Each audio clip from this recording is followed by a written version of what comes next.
How's the Detroit Sports Podcast going?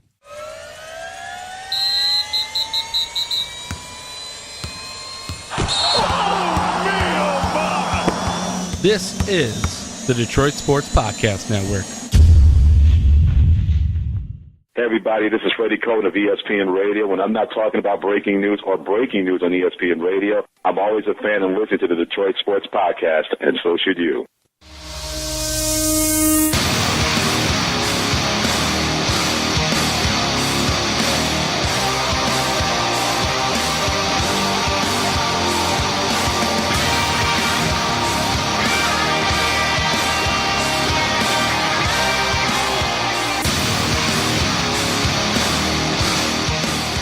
Thanks, everybody, for tuning in to the latest edition of the Doc and Jock podcast.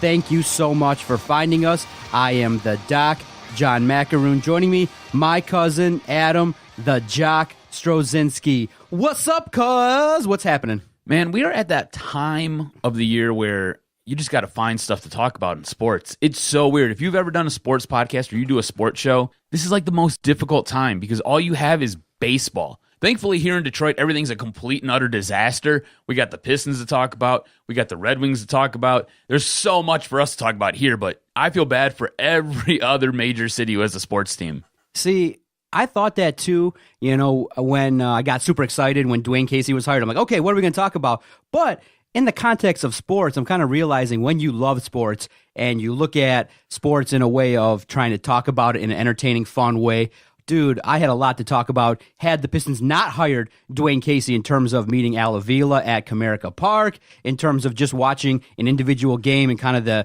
ambiance of Comerica Park right now. So there's a lot to talk about in terms of, other things in sports regarding the big stuff nationally, with LeBron James, where he could end up, the leagues, the NHL and the NBA have wrapped up, so you can recap. So there is a lot to get into, but I definitely understand what you're talking about in that. Right now, our focus is going to shift heavily towards baseball. But at the same time, what also happens is we get to prepare for football. We get to chomp and dig in and research and figure out, has Matt Patricia already lost the team? And we get to look at some of the ridiculous takes that people come up with. Good old Carlos Monarez. We get questions regarding some players on the Lions roster and stuff like that. But I did want to kind of get your sense on something that we are doing with the podcast because we haven't formally met about it. We just started doing it. What do you think of the videos we put up every single day? I know people have said, podcasting, radio, sometimes it is theater of the mind. But, for me personally, I'm not really thrilled with doing it, but we get a good response. We get some good hits and engagement and things like that. It's fun to kind of produce some video content. What have you thought of the videos, including you, me, Vito, Jason? Everybody kind of that sits in the chair gets a swing at being on video. Some are more into it than others. Vito, I don't think he's like, how can we pay for more than 2 minutes and 20 seconds? I'm like, Vito, we get 2 minutes and 20 seconds. That's all I want to produce. I'm not paying for more time. I'm not going to air your whole show on Twitter. Look, I ain't paying. I'm just going to air the free 2 minutes and 15 seconds that were allotted. That's more than enough to see my ugly ass 5 times a week. That's right. I like them, man. I think they're a really good show preview. So we usually do them a day before our show drops. So it just kind of lets you inside on what's going on. I think it works out great because you get to see me, you, Vito, Jason, whoever's sitting in the chair, you get to see them and you get to hear what they're talking about. So it kind of gets you eager for what's going to come tomorrow. So you can hear the full context of what we're talking about. To present the opposite side of that, what do you think about those that say, well, okay, yeah, video is important, you should do them? Everybody that I've talked to has said, yeah, it adds to the brand. It really is good. You can also highlight the guests that you have on, kind of give a snippet to them. They can retweet your product. But what do you say to those that say, maybe like me, that go, well, yeah, but also there is something to kind of having that wondering who is behind the mic, who's saying these things, a little bit more suspense, because everything is so out in the open. We pretty much tweet every thought we have about sports. So the one thing that we did keep private was a little bit like who were the people behind it. And you can kind of, imagine what would Doc look like? What does Adam look like? What does Vito look like? We all describe him as being short. I wonder what he actually looks like. And then when you just put everything out there, it just kind of takes away a little bit that whole notion of radio and theater of the mind. So that's the only con. I've loved it. And I definitely would like to do more. And you've seen me kind of do more previews, different angles and stuff like that. But I think it's fun. It's not that much to do. It really is just blending video and audio together. So it is really fun. And I do think people have been liking it. So all in all, it's been a plus for the network. I just wanted to get your sense of it because I really haven't really asked you that kind of thing. I'm just like, okay, we're doing video because everybody does video.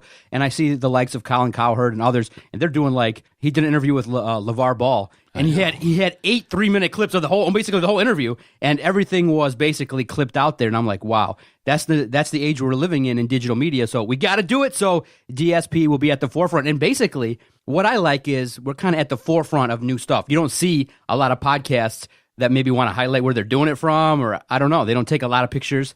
And so we're kind of one of the only podcasts that's just like, hey, here we are. This is where we're doing it. This is what we're saying. Here it is. So I'm happy with it. Yeah, I think it's good. I mean, this is where the industry has gone, right? If we're just doing the podcast alone, that was 5 years ago, right? So you have to evolve and continue to reinvent yourself. Just another reinvention of ourselves. Honestly, if we could, I'd like to get one of those multi-camera setups where we can sit there and change camera angles and just kind of keep the whole show going. If we could live stream the whole show, I'd love if we could do that. Yeah. But, I mean, it's an evolution. It's the way it is. More for us to evaluate and continue to grow and things like that. But I look forward to it. I look forward to the challenge of continuing to do new stuff, being at the forefront of fun activities for the podcast. But big news with the Pistons, big news with the Tigers, some small evaluations we got to make with the Red Wings, and definitely we'll finish the podcast with some quick hitters, a lot of things in the world of sports nationally that I know I want to get your opinion on. But one of the biggest news stories of the week for the Detroit Pistons, they finally announced on Monday that the search for their head coach is over. They found their man, former Toronto Raptors head coach Dwane Casey, 50-game winner, took the Toronto team from relative obscurity, got them to the postseason 5 years in a row, made them relevant across the landscape of the NBA. Lots to talk about regarding pros, cons. Can he relate to a 25, 26-year-old Andre Drummond who likes to play Fortnite, with Dwane Casey being 61 years old? Is he going to be somebody that's going to take the big three and actually move them along to at least the postseason? What was your reaction? Where were you when you heard the news? Dwane Casey finally hired. He's the head guy. 5 years, $7 million per, $35 million guaranteed. I was at my morning job, and the notification came through on my phone. And I was like, all right, well, no big surprise. I mean, were you shocked by this? I totally wasn't surprised by any of this. I was very happy when I heard the news. I feel like he's the safe pick. I feel like if the Pistons really wanted to go out there and make waves, it would have been Beeline, or it would have been the Spurs assistant. I'm going to not say his name because I'm going to mess it up. If they really wanted to try to go out there and be a little bit different, it would have been one of those two guys. Dwane Casey's the safe pick. He's good with young talent. The guy has a knack for coaching. He's got a pedigree. I mean, you can look at his record and you can see that he is able to pretty much take nothing and build it up into a contender. LeBron's his biggest issue right now. He can't get by LeBron James. That's the one big red mark against him. I'm not upset by the pick. I'm not really surprised by the pick.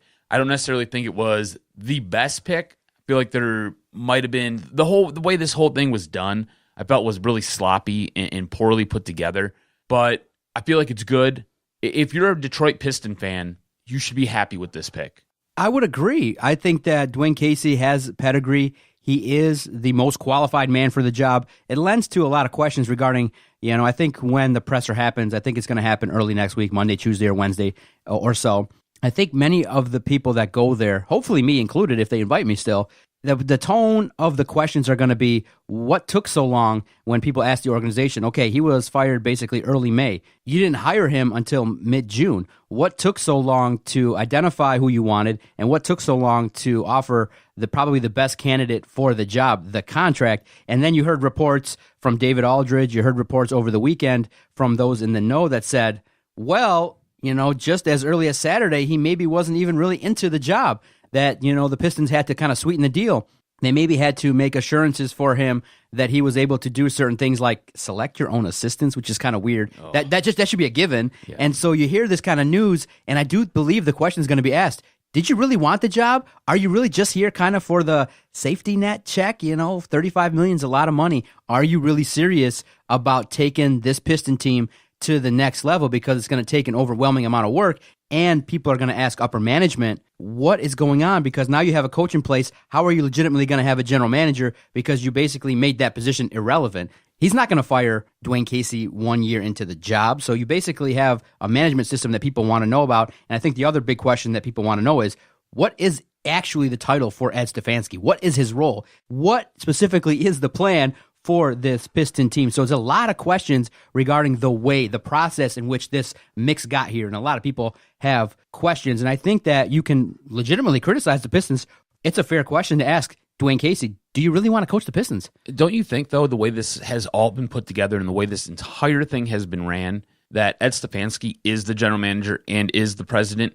It just hasn't been announced yet. I'm waiting for everything to blow over with Dwane Casey, and then Tom Gores is going to come out there, and there's either going to be a press release or there's going to be a conference where Ed Stefanski is the new president and general manager. He's done a great job hiring our next coach. He's done a great job bringing in like-minded people who can formulate ways to figure things out. He's taken over our scouting. It's going to be after the draft because the draft's right around the corner. He drafted our second-round pick. It's Ed Stefanski. He's the guy. But you're right. The way this entire organization has ran up to the point to getting Ed Stefanski, and then once they got Ed Stefanski, it's just been kind of a quandary. You're just sitting there scratching your head, and you're just like, what are they doing? Who operates this? We were lucky enough to have James Edwards from The Athletic, and I posed the question, tell me how you evaluated the process. And he said, look, you could look at it from that perspective of being upset and really being critical of the Pistons, but, he said, they did their due diligence. They interviewed some candidates maybe outside the box. They took their time. And in the end, what really did the Pistons miss out on in the month or two where they didn't have a coach? I mean, they don't have a first-round pick. You have your roster pretty much set. You're only going to add maybe 1-2 players max. So the head coach can come in even, June 11th. He can come in, do the job without, being too far behind, because all we got to do is say, this is your roster. Please tell us how you're going to get Blake Griffin, Andre Drummond, and Reggie Jackson to be more productive. And he's come out and said it. Dwane Casey came out and talked on a radio interview out there in New York on ESPN Radio. And he said that, Stan Van is a great coach, but we want to open up the floor a little bit more by even having Blake Griffin run point forward, shoot more threes. Doesn't that sound scary to you? I wanted to ask you, because when I heard that, I was like, oh boy, because I looked at the rankings. I said, I don't recall Blake really making a plethora of threes that made me go, yeah, shoot more threes. So I looked at it. He ranked outside the top 100 last year in terms of how many threes and three-point percentages that he had. I'm like, you want him to shoot more? Right. So here's the thing I'm scared about. Okay, that's not his range at all. Here's the thing that I'm scared about is that, yes, in theory, if Blake Griffin could make more threes, I would be okay with Reggie shooting more threes. I'd be okay with Andre shooting more threes. It's a three-point league. You get more points for shooting the three if you can make it. Here's the problem. The Pistons are closer to what the Houston Rockets did in the postseason, where they went like 3 out of 50. You know what I mean? They weren't able to make a plethora of them. So when you're a team that's trying to make threes with guys that don't consistently do it, you got to hope that he gets better at it, because, I'm expecting, I would come in and say, look, we got Luke Kennard. We expect him to do some things. Bullock's got to expand his range. And Reggie Jackson. Those three guys got to take the threes. And you need Reggie and Blake to kind of sweep up the mess if there's misses. But I don't want Blake shooting more threes. But he came out and said it. He said, point forward. He wants Blake to run the offense a little bit. So he wants to reinvent Blake Griffin right now at this point in time in his career. Does Blake Griffin remind you of, I don't know, say a guy like Ben Simmons? No. All right, I mean, right. It's Blake's like an old school forward. He's not a new school guy who's big, long, can bring the ball up, can play center, can play forward, can play every position on the floor. That's not Blake's game. So right away, I've got a red flag for Dwane Casey, especially when he said that, because I heard that too, and I was like, what are you talking about? But, so in terms of the process, the Pistons did their due diligence. They got the right guy. So if it took them an extra 30 days, so be it. I feel like they had to kind of sell him on the situation and get the contract right. And I think what James Edwards said is spot on too, because they were looking for a head coach when there was really only 1 or 2 other teams out there looking for a head coach. They didn't really lose anything. They don't have a draft pick. So him getting involved and trying to go over what they need to address and who they need to add, you're not adding anybody of substance because you don't have a first-round draft pick. And you can talk about whatever you want to talk about. In the NBA, if you're not drafting the top 5, maybe top 10 if it's a deeper draft, good luck, right? really and truly, it's good luck because it's just kind of a crapshoot and you're rolling the dice. And sometimes you'll hit, sometimes you won't. Most likely you're not. They have a second-round draft pick. What are you looking to add there? And looking at sports and contracts, just look at the Detroit Mercy situation. I feel like Mike Davis and Detroit Mercy are kind of hammering out the particulars of a deal. And so maybe Dwane Casey came and he talked to Tom Gores, and maybe he thought, well, I'm a little bit leery of the management situation. Who's the general manager going to be? That takes time. You got to meet up. Then you got to get the lawyers involved. And then maybe the first offer wasn't the best offer. Maybe he got 4 years, and maybe he said, I'm kind of hesitant. Maybe he knew. And many people, myself included, are going, you know what? Maybe he had the Pistons over a barrel. He knew that, you know what? They're not going to go with a college coach. They're not going to go with a first-year guy. I'm the guy. So maybe they offered me 3 or 4 years, and I kind of hammered out in terms of the particulars that I wanted, is that I want my assistants, I want this, I want that. And do you find it weird if the David Aldridge report is correct back on June 11th? Right. He basically comes out and states when Dwane Casey left Cleveland Saturday morning, he was not inclined to take the Pistons job. But ownership and management, led by Tom Gores, put a full-court press on over the weekend to get the job done. Exactly. And relented on letting him pick his own assistants. It's weird, so right? You mean to tell me Tom Gores, Ed Stefanski, and whatever the brain trust is for the Pistons is trying to tell the new head coach who he can bring in and who can help him with his coaching staff and what's going to make this team better? I mean, instantly, Tom Gores does not need to own a team. He does not need to be that involved. Your job as the owner is to sit there and hammer out the details on where they're playing, make sure you've got the arena situated, you're making sure the checks are written, and then you're putting the guys in place to help build you a team. If you believe it's Ed Stefanski, cool, Tom. Ed's your guy. Let him do his job. Ed, if you're the guy, go out there and pick your head coach. Cool, it's Dwane Casey. You can't tell Dwane Casey, though, who's going to be on his bench to help him lead these players into every single game. You can't do that. No other organization does that in sports. None. And the fact that the Pistons thought that they could do that, if this report is correct, let's say if, because David Aldridge came back out later on and recanted on this, and he was like, look, a lot of reports said this, that's why I reported it, and that's why I went with it. If the report is correct, you can't tell your head coach who his assistants are going to be. He's going to pick the guys who are going to help send his message and help build his team and run it the way he wants to run it. If you've got Tom Gores saying like, oh, hey, you should probably go get this guy. What? This guy knows nothing about basketball. I wouldn't be surprised, and an outside-the-box question would be, like, how often would you guys email each other? Because I try to email people, and they don't reply for weeks on end. And I'm like, seriously? I can just look at my computer once a day and check my email and reply to the 5 or 6 most important. But to go weeks in between emails, how often would you guys contact? How did this? I'm fascinated. You know, maybe someone will research it and say, how did this deal actually come together? Who contacted who? Okay, from the time of discussion, how long did it take to get the lawyers involved? How did the contract come about? All that stuff would be fascinating to look at, but I could definitely see Tom Gores shooting off an email on a Monday, going about his business. Look, Casey emailed me back on Thursday. Okay, I'll get back to it on Saturday sometime. Could have been, I'm going to be like, we could kind of hurry this up, but it goes to show you the biggest question I think that you and I would have and fans would have is, how serious is Tom Gores about the Pistons? How on top of it, how many hours a day does he put into thinking about the Pistons? Because if you thought about it, Dwane Casey's fired. You and I talked about it day 3. Go get him. Yep. That's the guy. So right then and there, we're like, okay, he's probably the best candidate.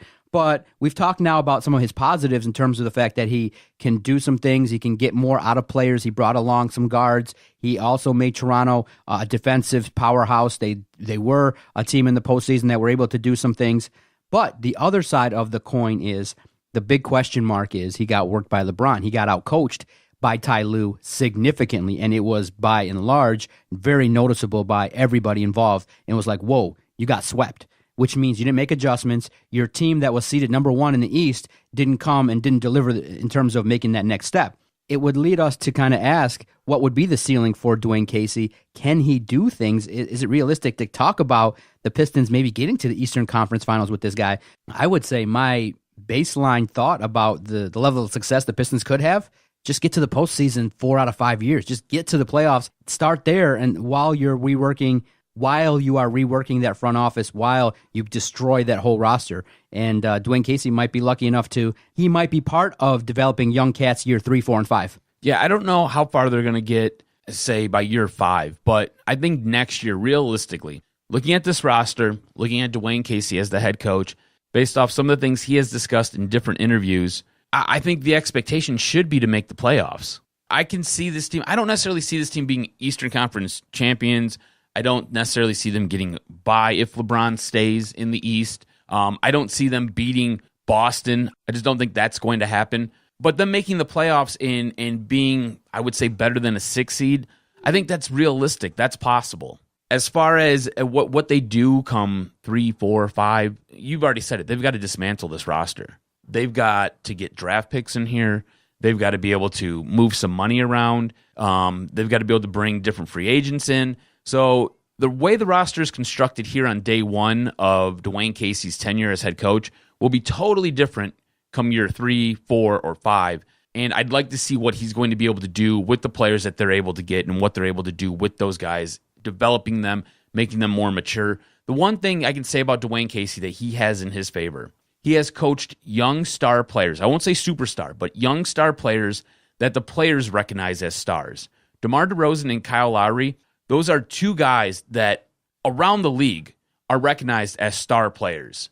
Those are big-name guys that play on a very good team, and those are the leaders of the team, and he helped coach those guys and get those guys to where they are now. Those guys didn't want him fired. They didn't want him gone. They have come out repeatedly and said that they didn't want him gone. So I think that bodes well for Dwane Casey, and I think that's a huge check mark in his notch of credibility, especially with these players. Big thing is you got to reach Andre. You got to continue to see that development from Andre Drummond. You got to have that bond, because if Andre checks out, it's pretty easy to think that Andre's going to be like, 61-year-old coach, is he going to relate to me? I'm doing hip-hop, I'm writing rap songs, I'm playing Fortnite. How am I going to relate to Dwane Casey on the court? I like how rap songs and Fortnite go in the same sentence. Right? Things I never thought I'd ever hear. Exactly. And so it's going to be up to Dwane Casey, and it's going to be hard work, man. Year one, I mean, all we got to do is hope that they can stay healthy. If they stay healthy, that's the big key. Reggie and Blake, I mean, it's just like Miggy, unfortunately. We'll talk about him next, is that we just got to say, yeah, we got to hope that they'll be on the court. But if they're not, the Pistons could be a lottery team, which would not be a bad thing. I just wish that there was a realistic way of, like, you know, keeping it hush-hush. We're going to tank. We don't care. Blake, do whatever. You know what? Blake, shoot as many threes as you want. Reggie, do whatever the hell you want. Let's get like 40 wins, and let's just hope somehow we get 20 wins and everything falls apart and we can get, you know, in the top 5, and you get that player like a DeMar DeRozan, and you get a player like a DeMar DeRozan, somebody that can come out there and be a superstar for the Detroit Pistons. Just seems like right now the hope is really far away. It's going to take a lot to sell us on the Pistons being successful. But, you know, Dwane Casey's the man, and he was hired. The Pistons got to move forward. They got to have success. And luckily the East is not the best, and maybe, just maybe, you know, LeBron is moving out west. That would be the best. If LeBron could move out, then you just got to basically face Toronto and Boston and the Sixers, and then you could be that 4th team. You could be, you know, the tail end, the 4th, 5th seed every single year, try to make your way. And unfortunately, you know what, when you really look at the Pistons before we take a break, you just got to hope for, you know, that flash in the pan year where everything kind of comes together. I don't see right now my patience being super high, waiting for 8 years to put together a program, because that's what's going to take to get back to, you know, getting young talent, getting them to play well together. So it's just, you know, flying. You know, it's just find that 1 year where everything clicks. Andre, Reggie, Blake play really well, get to the Eastern Conference Finals, and win a game or two. That's about it. That's the ceiling, I think, at least for the next decade. It's just tough with the Pistons to see success, because the best players and the best teams are just getting better, and you're just at square one. You know what I mean? Yeah. Look at I don't even know if there's a word to describe the distance between the Warriors and the Pistons. It's like a universe away. Yeah, that's what it is. The Pistons are a universe away from the Golden State Warriors, and it's too much. It's too big a difference. It's just too wide, and the best teams are getting better. You hear there's talks that Anthony Davis wants to play with the Warriors. I'm like, you know, they might get LeBron, they might get Anthony Davis, they might get all these guys that want to go play there now. It's tough. Well, that's what winning does. So if you're Dwane Casey, if you're the Pistons, just win. You win, people will want to play with you. That's what it comes down to. Winning, and what can you do for my stats? So it'll, like you said, it'll be interesting to see where they go, how they go, what happens with this team going forward. I don't know. I'm not trying to look 3-4 years down the road right yet. I want to see what Dwane Casey's going to do year 1, and then we can sit there and project what he's going to do year 2, and we just kind of go from there. So I'm at that wait and see approach. All right, All right, let's take our first time out. We'll come back. We got to talk about the biggest news for the Detroit Tigers. Unfortunately, they had a couple rough series versus the Red Sox, and then right then and there, and then coming back home playing the Indians, and then, the Tigers have had a rough stretch losing series to the Red Sox and Indians. You then come home, maybe have a little bit more confidence that you're going to do some things versus Minnesota, and then game one, poof. One swing changes it all. We'll talk about our prediction in terms of 125 games that we had predicted for Miggy. He's not going to make it, and we were wrong, and unfortunately our biggest fear has come to fruition. Might not be as bad as we all think, but there are some things we got to delve into regarding the future of one of the premier hitters in the past in Major League Baseball. Stay with us. You're listening to Doc and Jock on the Detroit Sports Podcast Network. Doc and Jock here for our host site, Podomatic.com. When Adam and I first started this project, we were looking for a great place to host all of our recorded audio. And thank goodness we found Podomatic. As of this month, we've recorded over 1,000 podcasts on our network, and we've only used one host site. Why do we use Podomatic? Why have we uploaded over 1,000 podcasts there? Super quick, very easy. All the hosts have been able to take their audio, upload it quickly to a great platform. If you're looking to start a brand new project, you're looking to try and reach the level of success, have as much fun as all the hosts here, you got to pick a great host site, one that's not going to crash, one where when you share your links with all your guests, they push the button, boom, your voice comes through. If you give bad links, you're going to lose followers, you're going to lose subscribers. That's not happened to us because we use a great host site. All the hosts here on the network, we're going to recommend one host site alone, Podomatic.com.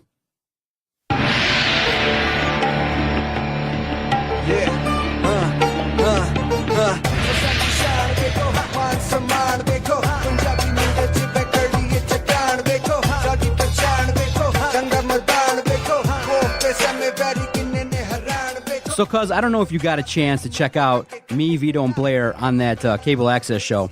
And we were kind of just talking, bantering about regarding Miggy. And I threw it out there, not really, taking it so seriously. But I said, you know what?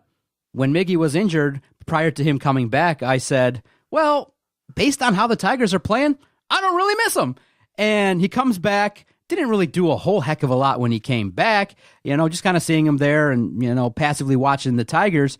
He didn't really do much when he came back. Now on Tuesday, big news happened. Tigers playing Minnesota at home, at bat, takes a swing. All of a sudden he grabs his left arm and you're like, uh-oh, that doesn't look good. And you saw it. He got rushed off the field and you're like, oh. And early reports were it was the arm, it was the left bicep. And then after the game, the news came down the hammer. Based on the results of the MRI, he's got to have surgery. Ruptured right bicep tendon. And it's going to require a massive surgery. It's significant injury. It's a significant injury, one that's going to cost Miguel Cabrera his season.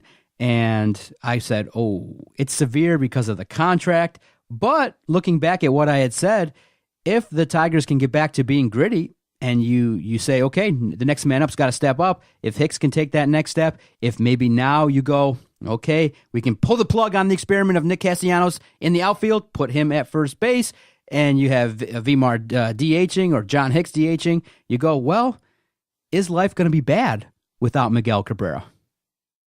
I don't think so. I think there's a lot of reasons why I don't think it's going to be horrible or it's going to impact the team as negatively as you might think, especially when you read the headline that Miguel Cabrera's season is over, all right? You weren't expecting a whole lot from the season anyways, right? So if a guy goes down with, in this case, a catastrophic injury, is it really hurting your bottom line? You didn't expect this team to compete for a division. You didn't expect this team to make it to the playoffs. I mean, early on, our projections were just finishing the top 5 for next year's draft, right? So I don't necessarily think his injury is going to devastate your season. On top of it, you get to see a lot of young players take his spot, try different things out. With those young players, you get multiple new lineups. So you're putting guys in different roles, different positions. You're giving them more opportunity, and you're giving them more responsibility to see how they evolve as a player. So I think it's good for the young players because you really get to see them mature, and they're going to mature at a different pace now because there is no Miguel Cabrera there. On top of it, you get to see who the next leader in that locker room is going to be. Is it Nick Castellanos? Does Nicky C get to go and take over first base like me and you have been talking about and like me and you have wanted forever and a day now? Does that get to happen? And does he grow into that role? And is he good at it? Playing first base is a very different spot on the field to play. It's unlike a lot of other positions on the field. So there might be a learning curve for him. He might not be as adept to it yet. So you give him a season of it, and maybe by the end of the year, he becomes very good. Maybe he becomes Gold Glove caliber. Not saying it's going to happen, but maybe. You don't know. You also get to see what it would be like if Miggy was never here. For the rest of the season, Miggy's not going to be here. You get to see what it's going to be like. So now you can kind of temper your expectations as to what this next crop of guys are going to bring along. And you can see what it would be like if you could possibly move Miguel Cabrera. With what's happened, it's very important to talk about now. Miguel Cabrera, season-long injury, he's out. Unfortunately, he's got 5 years, over $160 million left. So much money. On a contract that many people are now messaging and saying may be the worst contract in the entire major leagues. So we got to talk about it. I mean, Miguel Cabrera was one of the premier hitters in terms of his productiveness, what he was able to accomplish in Major League Baseball. But right now, in 2018, with every at-bat, with every season that passes, he's more and more likely to break down. What is Miguel Cabrera's role with the Detroit Tigers? How do you see the next couple years shaping up? Is he going to be just somebody that's going to be on the field off and on? Is he somebody that can get back to greatness? Is there a scenario in which you pray and hope that he gets any sort of resemblance of the old Miggy so you can move him along, in a year or two? What do we look at and how do we evaluate Miguel Cabrera going forward? Because right now it's not looking good. It could end very badly. I don't know what you can expect from him. If you look at his trend, right? Over the course of the last couple seasons, he has broke down each and every year, whether it be an ankle, a hip, a back, a knee, a hamstring. It's always something. Now it's a bicep. It's like it has worked its way up from the bottom to the top, I don't know what you can expect from Miguel Cabrera going forward. And if you're in Detroit's front office, if you're in the Tigers' front office, I would be looking at either, hey, you got to play DH. We can't put you in the field because you're too much of a liability and a risk to get hurt. Now, I know this injury happened while he was at bat, but you got to limit the wear and tear on Miguel Cabrera. So if that means you've got to take him off the field, look, you're going to play DH for the rest of your career. That's how it's going to work out. That's how it's going to end. Either you like it or you don't. We can trade you or we can try to trade you, or you can retire. One of the two. Or you try to trade him. You know what I'm saying? You have to. I don't see how he helps your team anymore going forward. No, it's horrible. He's at this point. That scared the crap out of me, by the way. He's at this point, by the way, where he's made of glass, man. He really is. He's hurt every single year, and now he's done for this year. There's not a lot you can do. When it goes, it goes. And if you're a Detroit Tiger fan, you have seen it start to slip away. Probably 3 years ago is when it started, and it really got into full go. All right? This injury right here is the cherry on top. I don't know how many guys come back from bicep injuries, and I don't know how good you are when you do come back. But I'm assuming Miguel Cabrera is a powerful hitter. That's the one thing he brings to the game. He's an average to below average fielder at first base. He was a much below average fielder at third base. And his one thing he brought that he did better than anybody else, I mean, this guy was a Triple Crown winning player, was swing a baseball bat. There's a lot of power that is driven from your bicep along with your lower body. And his lower body and his back always break down, and now his bicep is going. If you're interested in weighing in on the Miguel Cabrera debate, feel free to message us on our Twitter page at Detroit Podcast. I threw out a question and I said, so, Jock, you are granted a visit with Miguel Cabrera. They finally take our phone call. They finally reply to one of the many emails we send to the dignitaries at the Detroit Tigers. And they say, okay, you get a chance. You get a chance to go into Miguel Cabrera's clubhouse. You get to have a chance to talk to him. You're granted a visit with Miguel Cabrera. Mm-hmm. But you can only tell him one of two things. One, thank you. Two, please retire. What do you tell him and why? Please retire.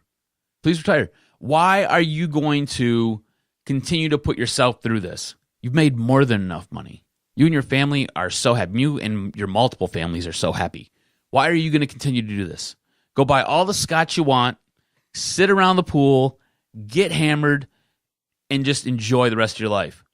What you're doing right now is you're just beating yourself up. You know how football players talk about getting out at just the right time? Not getting out when you can't sit there and move your legs, or you got to shuffle around to get from the bottom of your house to the upstairs. Get out now. You know, you have broke down every single year for, I believe it was the last 4, maybe 5 years. You know, it's every year it's an ankle, it's a hamstring, it's a knee injury, your back goes like that. You know, now you're having upper body injuries. Why? What do you have to prove?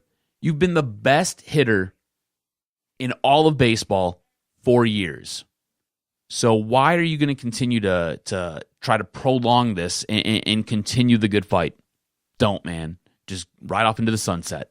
We got a lot of good response from our supporters. Eric gets in, the greatest warrior and pure hitter since Tony Gwynn. He has been a pleasure and honor to have witnessed his prowess. Eric gets in, the greatest warrior. Let me scratch that. We got a lot of significant response on our Twitter page at Detroit Podcast. Eric Valatka gets in. Miguel Cabrera has been the greatest warrior and pure hitter since Tony Gwynn. His prowess, he's shown countless times.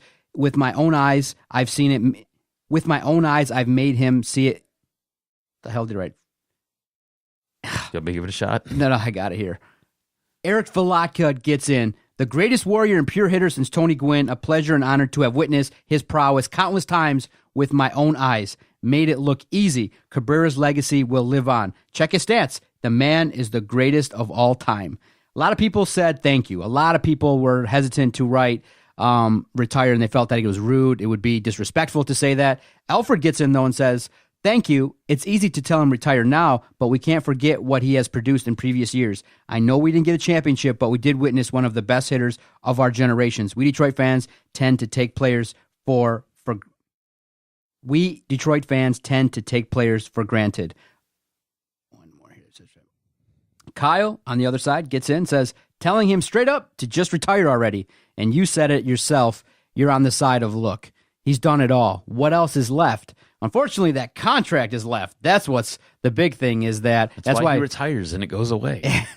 That contract. See what I did there? Yeah. I was playing both sides. You try your absolute best to make it a good situation for both parties. But Miguel Cabrera is going to come back. You know he's going to play out the string and he's going to be looking like Victor Martinez. Have you seen how bad Victor is out there on the diamond? He's slow. He's not getting a lot of contact. It's been over a month now since he hit a home run. Initially, I think in our initial rundown, I asked whether or not they should just DFA him. I don't know if I did or not.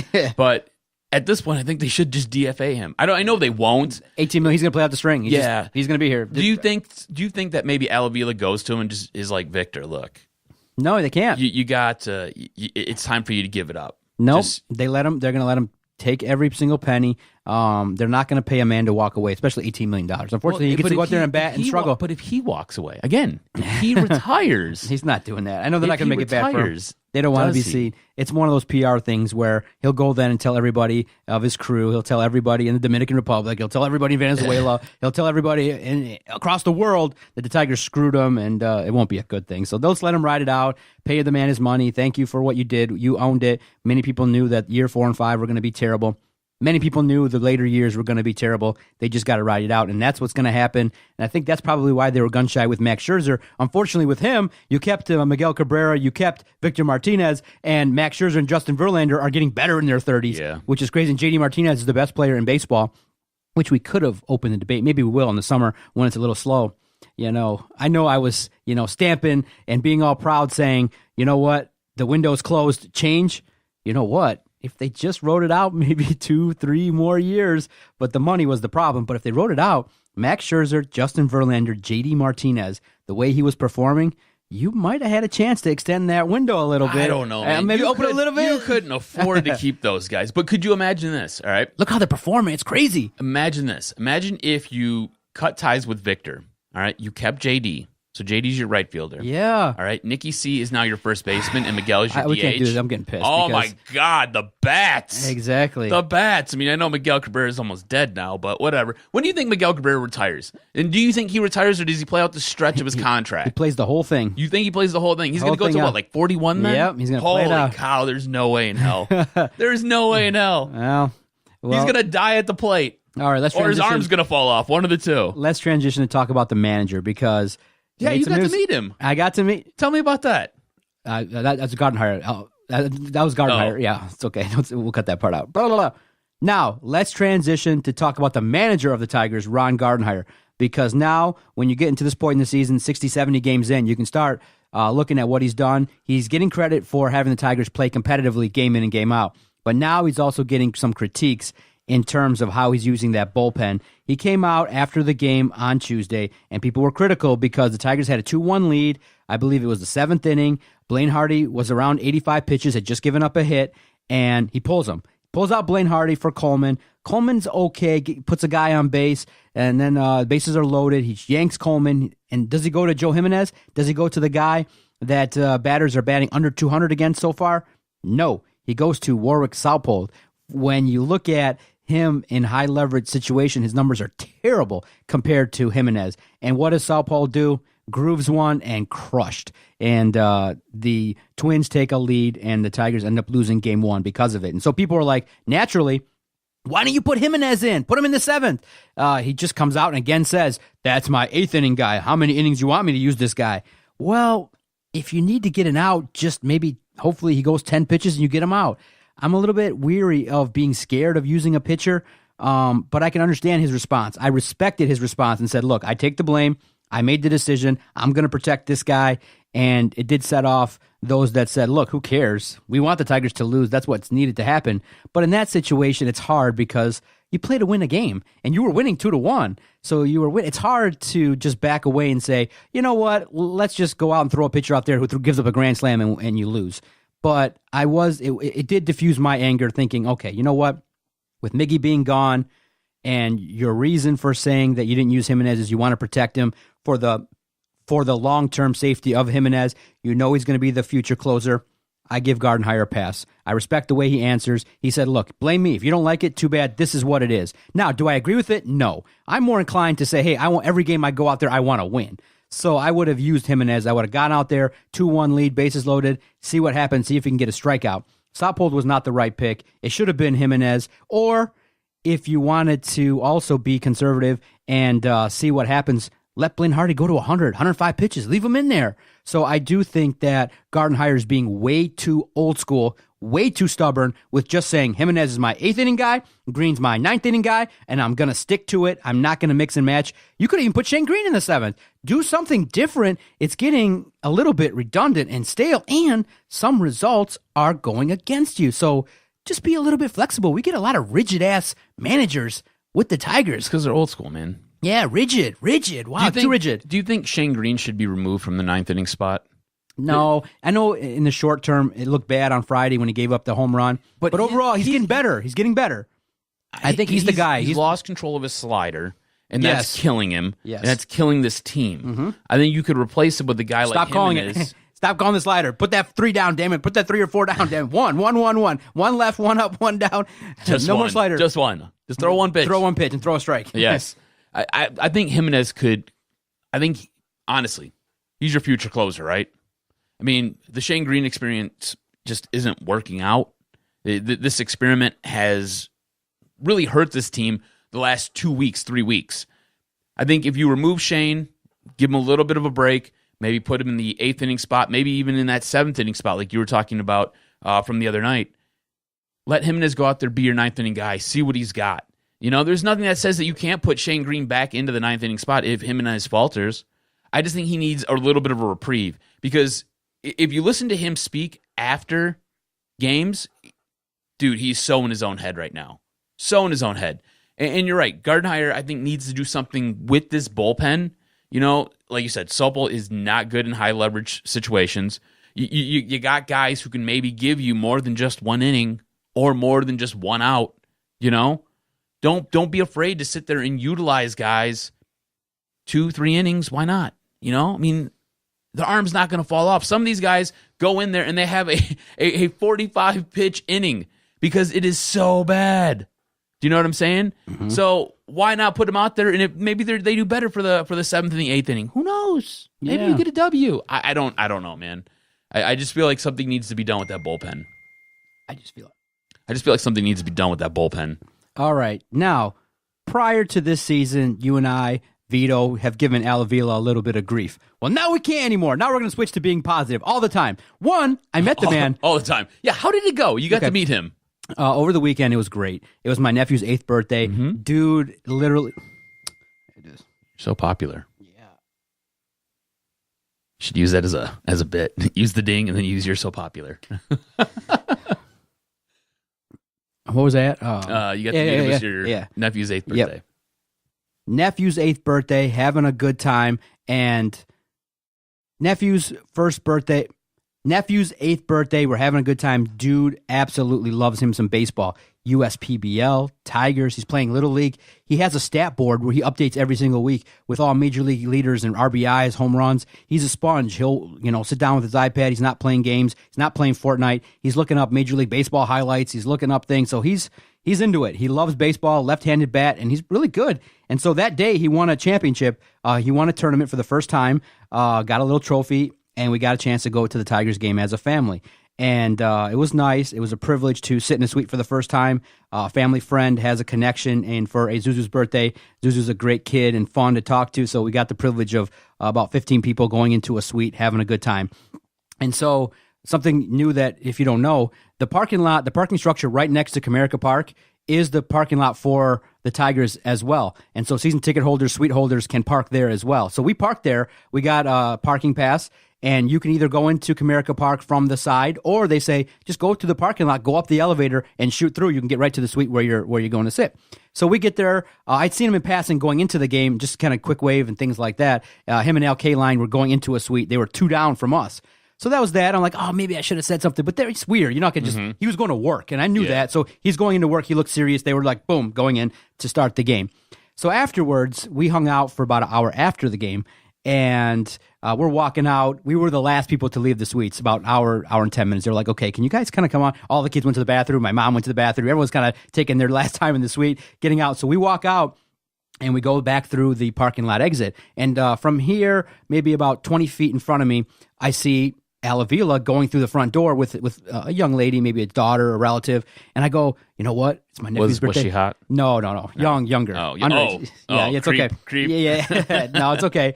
So I see him. I'm like, you know what? Here's a chance. I just go, Mr. Avila. And I said, just like that. He turns around and looks, and he starts walking back. And I said, hey, Mr. Avila, John Macaroon. And it was all about my nephew. I said, hey, it's my nephew's birthday. He's a big fan. And I looked at Zuzu. I said, Zuz, this is, and we call him, that's his nickname. And I said, hey, that's the general manager of the Detroit Tigers, Avila. And his face lit up, and it was like a quick pause for a second. And I know Al probably wanted to leave because he wanted to go home after a Sunday.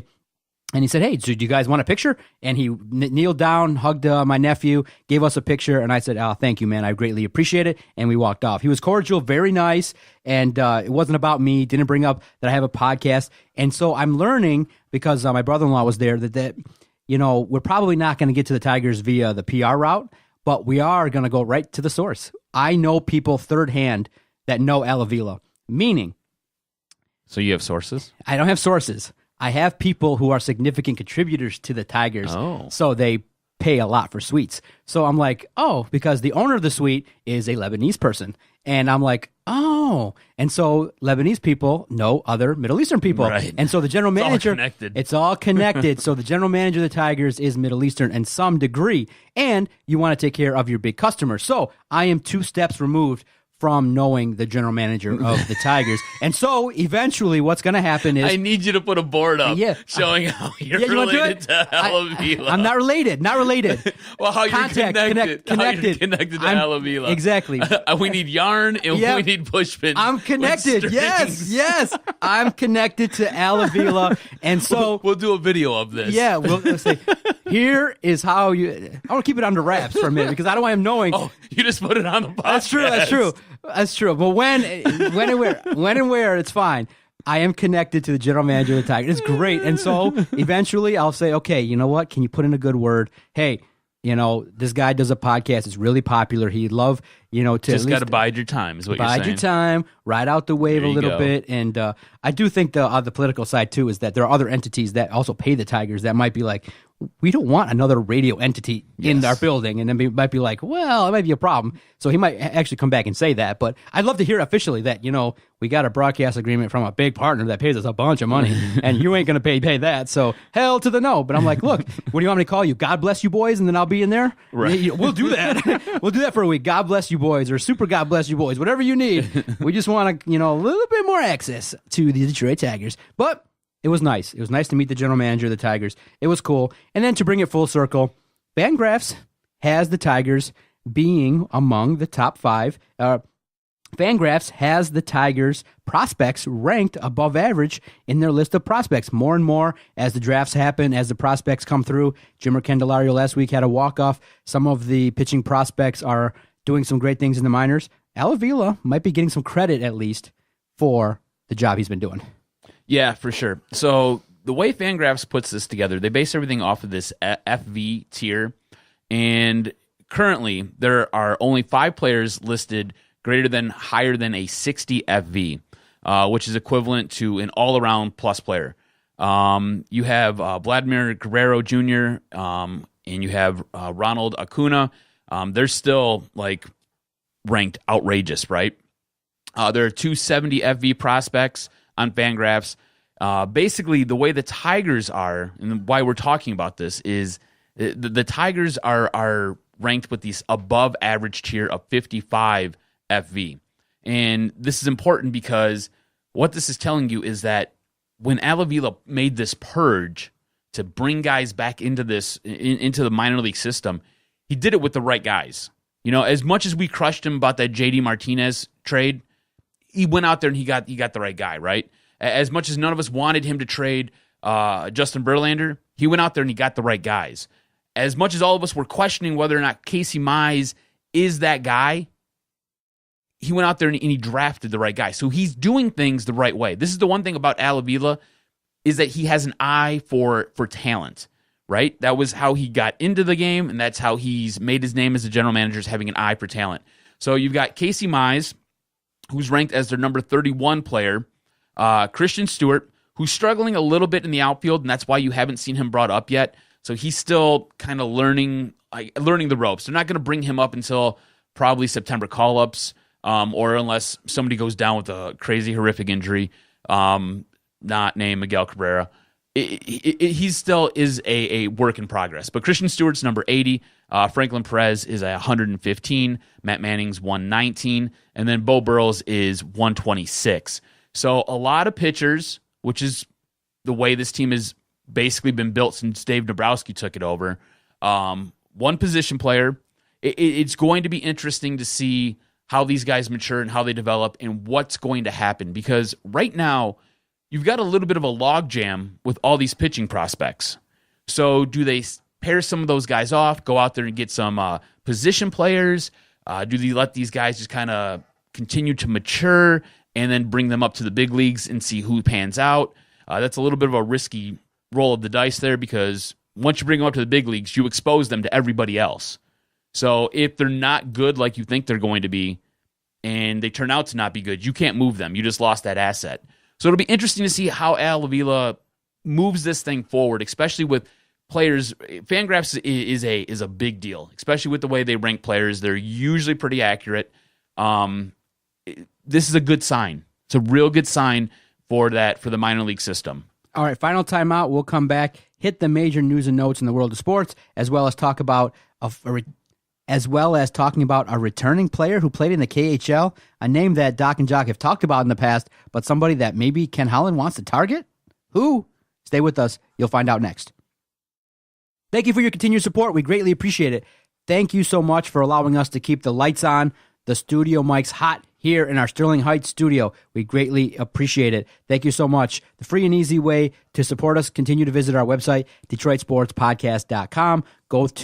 Go to iTunes, subscribe, give us a 5-star review. Let everybody know that you're listening to Doc and Jock. If you see a new show that's released, definitely hit the like and retweet button. We greatly appreciate it. And I like connecting with other supporters and other people who have been listening, other podcasters who are thanking us and asking us for reviews of their shows. It means a lot to be part of this podcast community, and we greatly appreciate your support. Free and easy way to support us. Again, visit our website, DetroitSportsPodcast.com. Great content. Always trying to do more. We're always trying to deliver great sports content. DetroitSportsPodcast.com.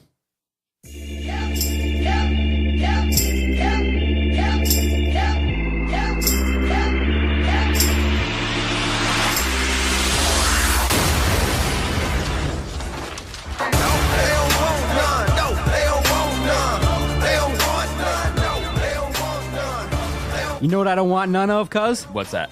Ilya Kovalchuk. Dude dropped 65 points or so in the KHL last year, and all of a sudden rumors swirl that he's seen his boy Ovechkin get a cup, and he's like, I want some of that. I want it back in the league. It's only been, 5 or 6 years, bro? You haven't been in the NHL. You've been over there doing your thing in Russia. But news surfaced earlier in the week. Ilya Kovalchuk kind of has some names that he wants to go to, is surveying the landscape, and maybe one of the names on the list of teams that might inquire about his services, the Detroit Red Wings. And by and large, 80% of our supporters on our Twitter page at Detroit Podcast are like, no, we need a youth movement. We don't need another 35-year-old who comes here and then only gets 40 points. No, unsupport is the no. Fans being unsupportive of this move has been, by and large, the reaction. What do you think? Ilya Kovalchuk, would he fit here? Because the other side of that is, bring him here. He gets off to a torrid pace, scores a lot of points. You trade him, you get another draft pick. So, flip or flop? Ilya Kovalchuk, signed by the Red Wings, flipped, or will he be a flop if he comes here? You mean to tell me you don't want a 35-year-old who's at least 5 years removed from his NHL playing days? He's been playing over in the KHL, playing maybe 50 to 60 games a season instead of the 82-game pace that you play in the NHL? I don't like that. I mean, what's the purpose? I mean, I get the flipping purpose. A name? I don't know. It'd be a total flop, right? Look, there's a reason he's not here right now. Yeah, he had another pretty decent season last year in the KHL, but it's the KHL. You know, best players in the world play here in the NHL. It's just the way it is, right? Alex Ovechkin, one of the best players in the world. Where's he playing? In the NHL. He just won the Stanley Cup, and that guy is drinking heavily right now. Love Alex Ovechkin. He's awesome. Do you remember when Pavel Datsyuk played here? Do you remember how he looked towards the end of his playing days in Detroit?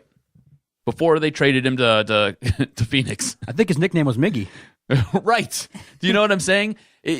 When you start to go down that downward spiral because your career is wrapping up and you're getting older, you go over to the KHL because you can stretch your career out for another 3, 4, 5 years. Just kind of how it works. No, it'd be a total flop if he showed up here. I would lose my mind. But I do think, however, it is the most Red Wing thing ever to do. Let's go out there and get a guy who we fell in love with 10 years ago, and let's bring him in while he's at the end of his career and he's washed up, and he's going to take a spot of a young kid who could sit there and either A, learn, or B, be really productive. Another reason why I love debating sports is that you would think he'd be universally panned. It would be like, the Wings need a youth movement. Yes. We want to lose. Yes. He wants to win a cup. So the scenario in terms of, talking to him, he might be interested, but not coming here. He probably wants to go to the likes of the Tampa Bay team, Boston, go to L.A., Anaheim. He's trying to maximize the contract. What he's trying Vegas. Trying to get out to Vegas. Yeah, go to Vegas. Try to go out there and get some money and get back in the league. Or, you know what? Figure out a way to get your boy to recruit you. Get to Washington. Figure it out. Yeah. And then the other thing I want to bring up, too, is I don't think it's being talked about a lot because people don't think realistically it could happen. But how stupid are the Capitals for not locking up Trotz? He's a free agent. He could be open on the open market. People are thinking right now the natural shift will be for him to go out to the Islanders. I'm like, dude, lob the pinheaded dude and bring him here. Make the guy a call, I know he looks weird and, he's a grumpy, like troll-looking kind of dude, but bring him here. He looks like a giant org. Yeah, bring him here. You know what? I would have did it right away. I'm surprised. I don't know if hockey's He's like dead. the human embodiment of a snowman. Yeah. He's like really round, round head. It's weird head. He's weirdly shaped. But the dude with Nashville, He can coach. He can coach. He knows what he's doing. Would you fire Blashill and figure out a way to recruit? I feel like you can jumpstart something by going, look, you've won your cup. You've shown success. make your way to Detroit. But does Barry Trotz want to come here to take on a rebuild? I think so. I mean, he would be absolutely loved if he could make it work. If you make the sweetheart deal and you go, look, we're going to give you a 5-year deal, $8 million a year, run the organization, and we'll leave you alone. I think Ilitch would be wise to maybe even make that call and go, look, you know what, Ken Holland, look, Blashill's fine. He's done some things, but now there's extended Kenny though. So. There's rumblings that he's kind of treating the young players rough, and Larkin and the young cats aren't really fond of Blashill because he's kissing the ass of Zetterberg and the veterans, and he's riding them super hard, takes away their ice time. Meanwhile, guys that can't put the puck in the net are getting out there on the ice, and you go, well, you know what? If we reshape the franchise, year or two more. Let some of these bad deals, subside. Maybe you could at least make the playoffs a couple of years and get eliminated early and have the next wave of talent be coached by a guy that knows hockey and has a ring. And I think that's the best name out there. I can't believe the Capitals let him do this, let him ride out the year, and because all he did was raise his stock. Yeah. And I think he should stay. I mean, I would. Well, how do you let him go? I don't think you do let him go if you're Washington. Right. But if you're Washington, though, I think it might have been. It was low risk, high reward, right? Right. Because if they get washed out of the playoffs blow them out. You can blow them out and just be like, okay, cool, we're not going to renew your contract. Right. Now they win the Stanley Cup. Right. You come back and you say, okay, cool, here's a fat contract for you. We want you to come back and we want you to try to do it again. All right. You know what I'm saying? And I don't know how it would work. And we've talked about this before with the Red Wings. It's all about getting the best talent in the draft. So do you want to bring a coach in here who might be able to get you to the playoffs, or do you just want to suck for another 2 years and keep drafting decently and then hope that wave comes up together? So it sounds like you're saying no Trotz. No Trotz for Doc. I mean, I would love Trotz to be here. I would love it. Doesn't seem like a fit, though. But not right now. Not right now. Not right now. All right, let's go around the world of sports with Doc and Jock in 180 seconds. Let's see if we can do it. All right, around the world, big-time national news all across the world of sports. I'm going to get your opinion on a lot of things. I know you're going to deliver. Around the world with Doc and Jock, 180 seconds. Here we go. Where do you think LeBron James ends up? Lakers. There's a report out there that he already enrolled his school in L.A., in an L.A. school district. He gets to play with Lonzo Ball and Brandon Ingram, and they've got a ton of money. World Cup starts. Big-time event. You believe it? I thought about it. We talked about the last World Cup 4 years ago. You believe that? Who do you have winning the World Cup? Who are the favorites? I've got Brazil winning it. I know, right? Cheap pick, yeah. Well, my wife's Brazilian, so it's what it is. It's how it works. They're healthy.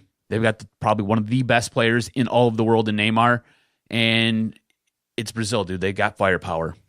Going Brazil all day long. Are you excited about the USA, Mexico, and Canada winning the bid to host the World Cup 2026? No, not like I thought I would be. No, yeah, it seems like the sad part is we can't even guarantee the U.S. would be there. Right, and I'm curious as to how much shenanigans went into them getting this. You know, if it was on the up and up, cool. If not, Okay. Did KD ruin the NBA by going to the Warriors and making it an irrelevant league? No. Look, man, this is something me and my buddy were talking about the other day. I think there should be a rule where it limits 2 Supermax players per team. You limit it, and I don't think KD ruined it. He just took advantage of what was there, you know. And if you look at that team, they're all taking less to play. So, have you ever seen a team party like the Capitals? Could you hang with the boys? Because you go, damn, you got to hang with the boys like that? I'm like, holy cow, I can't drink beer like that every day party. I would have definitely partied the night of, gone to Vegas, gone to see the DJs. You seen with Tiesto? That was awesome. That was so great. But wow, everywhere they're going, they're slamming Bud Lights, they're having a good old time. They're swimming in a pond and drinking. They're going to fountains. At the celebration, dude took his shirt, put his shirt over his face, TJ Oshie, and tried to drink through the shirt. I was like, oh my God, I can't hang with the Capitals. These dudes know how to party, and I think it's true. Hockey players know how to drink. Yes, I would probably die, dude. I would probably die, but it would be awesome to try. You know what? And I think that's why people are juxtaposing it with what Ovi did and how sweet it is for him as opposed to KD. And they're like, you know what? Ovi stuck it out. He waited. He dealt with heartbreak year after year. Number 1 seeds, early exits, tough teams, waited it out. And this year he finally, the path I think that sports fans they prefer the path of the Capitals, which is heartbreak, talking about your legacy, not getting there, having a rival like the Penguins, and then going out there and defeating your rivals, having some controversy and some challenges. They were down 2-0 early rounds to Columbus. They come back. They changed their goalie. and they come back and they win and they defeat a Vegas team that was strong too, and they won in 5 games. And so you look at it and you go, I think sports fans like that path a whole heck of a lot better than what they did in the NBA. And that's what made the NHL playoffs a lot better. And it sucks right now for the NBA because you're just seeing the talk is the Warriors getting better. And that's just the way it is. Yeah, but how it is. Props to the Capitals, props to the Warriors. Let's give them credit, though, for doing the good stuff. Let's give them credit for winning the titles, unfortunately, even though it was boring. Yeah. Well, was it boring? The NBA, only 2 good games, NHL really. wasn't boring. But Exactly. yes, the NBA was.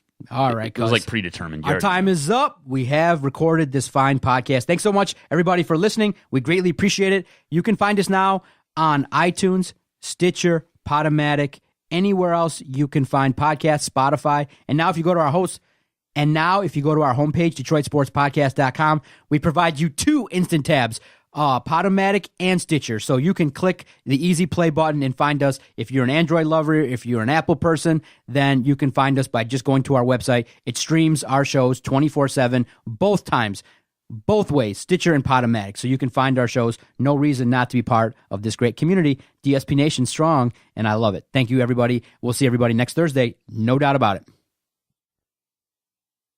Go. This was locker room talk. Go World Cup. This was locker room talk. Second dick. Sorry, Detroit. Didn't quite work out. And all I can say is Detroit Sports Podcast scores. I hear voices in my head. They counsel me. They understand. They talk to me.